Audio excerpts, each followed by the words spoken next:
जय जोहार। आपमन देखा तो न्यूज प्लस 21। मैं हूं आपमन के संग ललिता चक्रधारी। देखो बिहिनिया के 10 बड़े खबर। छत्तीसगढ़ के स्कूलन में राज्य गीत ले हुई प्रार्थना की शुरुआत। 5वीं क्लास में हर माह के टॉपर करी अगुवाई।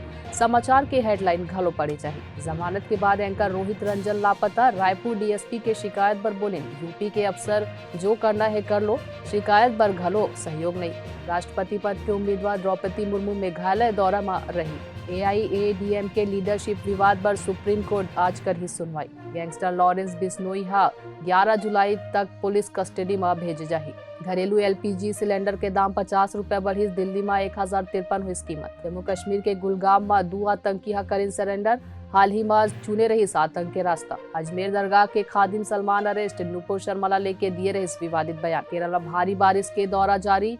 6 जिलन में ऑरेंज अलर्ट। राजस्थान में दूर हुई कोयला संकट। गहलोत कैबिनेट के आज खास बैठक।